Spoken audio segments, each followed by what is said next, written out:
Okay po, topic natin po, kakaibang topic natin, 15 healthy habits ng mga taga-Japan. Kaya mahaba buhay nila. Nakita ko po, magagaya natin ito kasi libre lang tong tips na to, matipid ang tips ng ginagawa ng kultura ng Japan.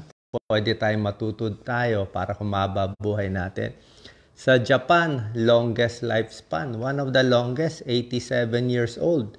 Ang average lifespan nila. Napakaraming umaabot ng 100 years old sa Japan. Oo, kahit senior na, nagtatrabaho. Ang senior nila siguro hindi 60, baka 80 ang senior nila. Tsaka sa Japan, konti lang matataba. 3.5% lang ang matataba. Sa Amerika, 30% matataba eh. Kahit sa Pilipinas, medyo sa kababaihan, marami din matataba. Nagawa ko na tong video dati, pero ito kinompleto ko. 15 tips. Marami pa ako nakitang kakaibang tips. Kaya mahaba buhay ng taga-Japan. Number 1. Magulat kayo. Number 1, karaoke singing. Sila nagpauso ng karaoke, di ba? Karaoke. Mahilig kumanta.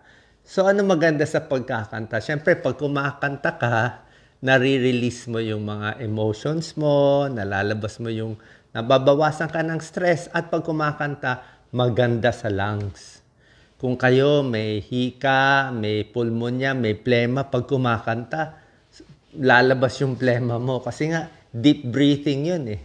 So, singing is good for the lungs. Parang exercise siya sa lungs. So, karaoke singing, I think it's good. Number 2, na gawain din ng mga taga-Japan, mahilig sila mag-shower. Diba? Tsaka yung ligo nila, hindi yung simpleng ligo. Hot spring. Maraming hot spring. Merong mga forest na dun sila naliligo. 3,000 hot spring. Tsaka mahilig sila mag-bathtub. So, naglulubog sila sa mainit na tubig.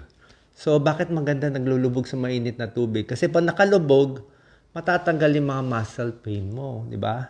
Yung mga toxin sa katawan, baka nakakatulong. Pero mo, umiinit eh. Tsaka mas masarap ang pakiramdam nun, malinis na malinis. Di ba? Tayo naman, shower lang na mainit. Sinabi ko naman sa inyo, diba? Maganda maligo ng medyo maligam-gam na tubig. At naliligo sila araw-araw. Okay, so obsessed sila sa ligo, bawas infection, bawas yung mga sakit-sakit sa katawan, napakaganda. Kahit matanda, naliligo araw-araw. Tayo, bihira lang maligo. Number 3, habit ng mga taga-Japan, sila green tea. Mahilig sila sa green tea. Diba? So, pag iinom sila, warm tea, green tea. Ang green tea, very healthy. May anti-cancer properties. Meron tong catechins. Catechins, antioxidant to. Pampabilis ng metabolism, ang green tea. At syempre, pag iinom ka ng green tea, dadami rin yung fluid intake mo. Diba? So, kakainom nila, nakakaabot sila ng 8 glasses, 12 glasses a day. At pag mahilig ka sa green tea, hindi ka na magso-soft drinks. Tayo, pag nagpapahinga, soft drinks tayo, left and right. Kaya puro sugar. Isang soft drinks, ilan ang sugar nun? One soft drinks, baka 150 calories, 200 calories, 12 teaspoons of sugar. Green tea, walang sugar. Halos no calories to. Number 4, ang mga Japanese, pwede natin gayahin, obsessed sila sa kakalinis. Makulit daw sila sa kakalinis. Kahit daw yung garbage collection nila, 4. Gusto nila malinis na malinis yung bahay. Diba? Kaya nga, pagpasok ng bahay nila, bawal lang sapatos. Diba? Natutulog sila sa lapag lang eh. Sa lapag sila natutulog eh. Bawal lang sapatos, laging obsessed sa cleaning. Parang kasama to sa paniniwala nila sa religion nila, yung Shintoism. Gusto nila yung clean house. Siguro clean din yung pag-iisip nila. Number 5, ang good habit ng mga Japanese, gayahin natin, maaga magising. Gusto nila, gigising sila yung pasikat pa lang yung araw. So, dati kasi yung mga lumang panahon, yung mga Japanese, gigising sila, parang binabati nila yung pag-akyat ng araw, morning sun. Kasama din to sa religion nila, they pray to the sun. Maganda naman yung morning sun, di ba? Unang-una, vitamin D, dog, di ba? Napakaganda. Tsaka kung maaga gising mo, maaga din ang tulog mo, di ba? Tsaka nang may meditate sila, di ba? Nagre-relax sa umaga. So, very good habit, hindi tamad, di ba? Iba, alas 9 na, ayaw pa magising, puro tulog. Number 6, ang mga Japanese mabagal kumain. Diba may kasabihan sila na mabusog lang konti, pwede na. Okay, malagyan lang ng laman ng tiyan, pwede na. Hindi tayo, di ba, manonood ng TV, kwentuhan. Ito talaga, konting busog lang, tama na. Slow eating sila. Mindful eating ang tawag. Marami silang habit sa pagkain. Nakita niyo yung mga pagkain nila, di ba? Number 7 tip. Nakita niyo yung pagkain nila, ang liliit ng mga plato. Kaya meron silang mga bento box, diba? Yung platito nila, tapos yung nilalagay na pagkain, ang konti. Sobrang liit ng plato, sobrang konti nung nilalagay na pagkain, pero maraming variety. So, yan ang secret para hindi tumaba. Diba? Meron lang sila isang cup of rice. Isang cup of rice. Yan ang paniniwala nila na rice is better than bread. Yun ang iniisip. Baka mahaba buhay ng mga Japanese kasi rice, yung nagra-rice sila sa Amerika, puro bread. So, may possibility doon. Pero bukod sa 1 cup of rice na pampabusog, ang dami lang maliliit na ulam. Puro variety, small plate, at bukod dito, chopsticks pa. Bakit magaling ang chopsticks? Ang hirap kumain ng chopsticks eh. Subukan nyo kumain ng isda ng chopsticks. So, ang kain mo, pa konti-konti. Tayo, siyempre, di ba, kakamayin mo na, dukutin mo na lahat, di ba? So, mabilis ang kain. 1 minute pa lang, ubos na yung pagkain. Hihigupin na natin doon. Konti-konti, chopsticks. May purpose pala yon. Number 8 tip, ang kinakain nila, puro seafoods. Ang daming seafood sa kanila, ang daming isda sa kanila. So, tinignan nga yung pag-aaral, mas malakas sila kumain ng seafoods kumpara sa karne. May karne din sila, pero konti lang. Parang yung seafoods nila siguro, sa 2 seafoods na isda, baka isa lang karne ang makakain nila. So, maraming fish, maraming omega-3 fatty acids, tsaka yung pagkain nila, very healthy. May seaweed sila. Seaweeds, maganda sa iodine, di ba? Iodine, so hindi sila magkakagoiter. Mahilig sila sa tofu, sa tokwa, sa miso soup, sa vegetable, at marami silang yung may good bacteria. Ano ba tawag doon? Fermented foods. Marami silang fermented foods din na may good bacteria. So, yun talaga yung mga pagkain. Tapos may green tea pa. Tapos kanin na mainit, di ba? At number 9, ang mga bata, tinuturuan din kumain sa bahay. Parang pinapractice sila, magluto kayo sa bahay, kumain kayo sa bahay. Pero yung pagkain daw nila, simple lang. Hindi yung magarbo yung pagkain. Simple lang na cooking, pero sa bahay. Kasi ang hirap talaga kumain sa fast food. Pag sa fast food ka, ano ba mabibili nating healthy sa fast food? Puro prito, puro ganyan, di ba? So, yun po, mas maganda yan sa bahay sila. Lahat to magagawa natin na makakatipid nga tayo, mas konti ang kakainin eh. Number 10 tip, pinarami ko to, 15 tips ko to eh. Mahilig sila maglakad sa trabaho. Pero ito kasi swerte sila eh. Maganda yung, subway ba, may train, maganda transportation system nila. Konti lang ang may kotse, kaya puro sila commute. From commute, lakad, syempre, malayo. Tapos biking. Pero maganda kasi transportation system nila. Maganda rin yung mababa ang crime rate. Kaya kahit yung mga bata naglalakad, diba, pwede magbisikleta, hindi ka takot na may magagalaw, may mangyaring masama.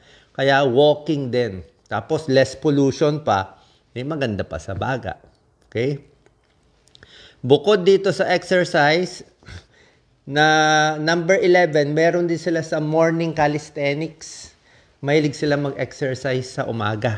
Diba? Simpleng exercise, hindi mabibigat yung siguro 10 minutes every day, morning exercise.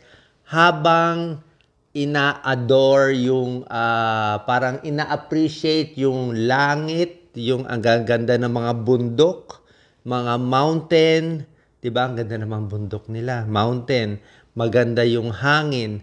So, bukod sa nag-exercise sa umaga, mahilig sila mag-hiking, trekking. Kaya nga may mga mountain trails sila eh. So, puro exercise.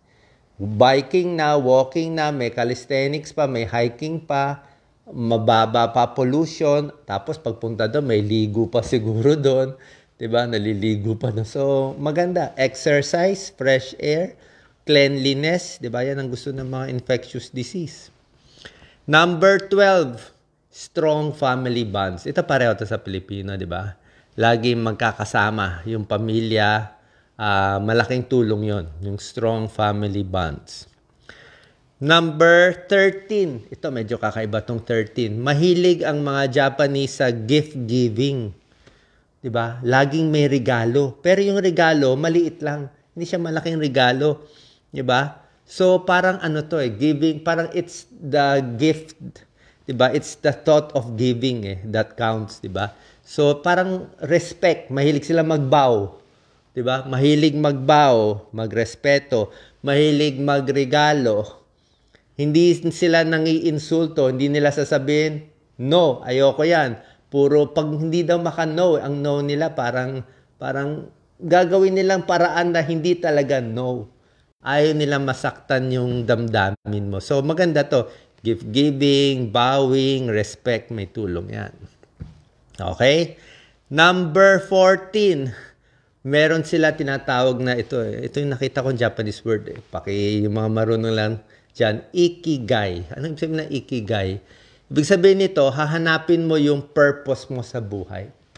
Find your purpose. Mabuhay na may purpose. Mabuhay na may passion, meron kang hinahabol, bakit nabubuhay? 'Di ba? So, yun ang hinahanap sa kanila. Okay, itong number 14, Ikigai, live with purpose. Yan ang kailangan natin para humaba na humaba ang buhay.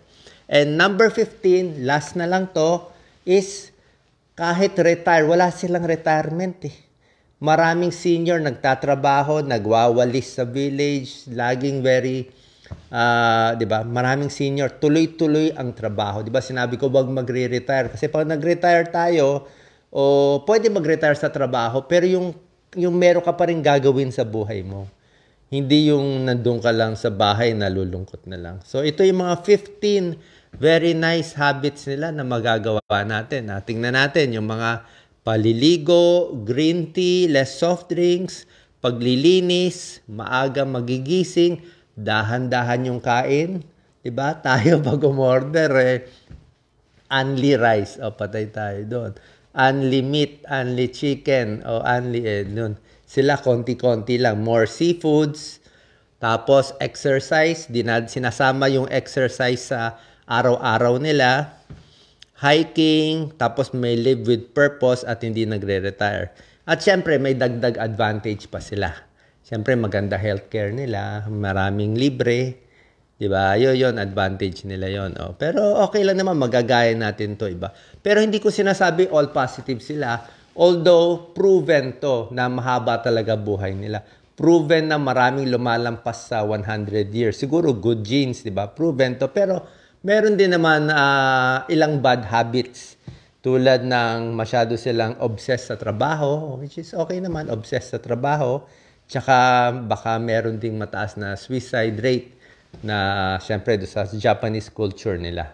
Pero aside from this, overall, pwede natin magaya to kasi nga nakita nila sa buong mundo, may mga area sa Japan talagang mahaba ang buhay. Kaya inaaral natin to. Sana po ma-adapt natin to. Liitan na lang yung plato, konting bawas sa kinakain. So pag medyo busog ng kalahati, tama na. Sa atin hanggang hindi pa bondat, hindi pa masusuka, o hindi pa lasing na lasing, di ba? Hindi talaga titigil Kaya puro bangungot tayo dito. Bangungot, hihilik, di ba? So try natin to. Less food, live longer. Sana nakatulong po to. Share natin sa ating mga kaibigan at katropa. God bless po.